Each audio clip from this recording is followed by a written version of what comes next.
Dans cette vidéo, je vous explique comment choisir votre école de coaching. Vous avez peut-être récemment décidé de changer de métier, de devenir coach. Vous vous posez certainement certaines questions essentielles et notamment comment choisir son école de coaching. Et vous avez bien raison. Dans cette vidéo, je vais partager avec vous ce qui est essentiel à prendre en compte concernant l'école de coaching que vous choisissez afin de mettre toutes vos chances de réussite de votre côté dans le métier de coach que vous avez choisi. Choisir son école de coaching est évidemment la première question qu'on se pose. Pour vous le dire, moi, je n'avais pas vraiment bien choisi mon école.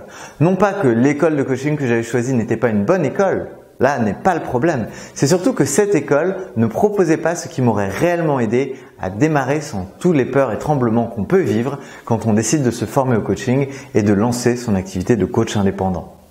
J'ai créé cette vidéo pour vous partager les éléments essentiels que les écoles de coaching n'enseignent pas à leurs étudiants et qui, à mon sens, sont une des causes du nombre d'échecs grandissants dans la profession. J'ai aussi parlé dans un article précédent des techniques que les centres de formation de coaching utilisent pour trouver des clients et qu'elles n'enseignent pas non plus à leurs apprenants. Ces articles ne vous expliquent pas comment choisir votre école de coaching parce que de toute façon, ce sont des éléments clés à la réussite en tant que coach et donc ces écoles ne les enseignent pas, bizarrement. Vous pouvez regarder partout, mais sachez-le, ce qui fait qu'un coach réussit, c'est sa capacité à trouver des clients potentiels pour son coaching, vendre ses services et convaincre ses clients. Lorsqu'on ne connaît pas le monde et l'industrie du coaching, toute personne qui semble gagner sa vie et faisant ce dont on rêve devient instantanément une figure d'autorité, un modèle. Mais il y a des erreurs à éviter et notamment j'en ai fait.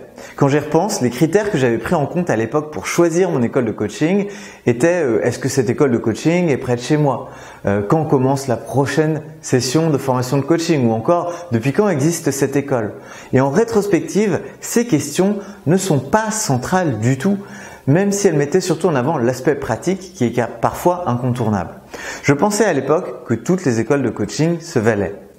La question du tarif pour entrer dans telle ou telle école de coaching ne m'avait pas effleuré.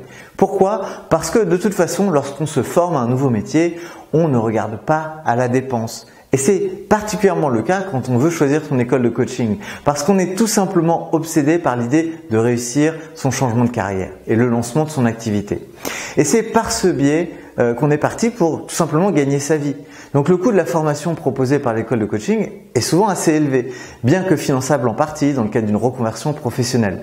Pour autant, rappelez-vous que vous êtes client et que vous avez tout intérêt à en découvrir plusieurs pour pouvoir bien choisir la bonne formation. Alors, la question se pose, quelle école de coaching choisir et quelles sont les bonnes questions à se poser?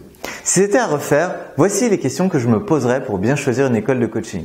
Les enseignants de cette école de coaching ont-ils une activité qui leur est propre et accompagnent-ils régulièrement des clients, que ce soit des particuliers ou dans les entreprises? Y a-t-il au moins la moitié des jours de formation dédiés à l'aspect business du coaching, le marketing, le positionnement, le packaging et la vente des services, les stratégies à mettre en œuvre? L'école de coaching évalue-t-elle les apprenants selon les critères des grandes associations de coaching nationales voire internationales telles que l'ICF, le MCC, la FFC Pro?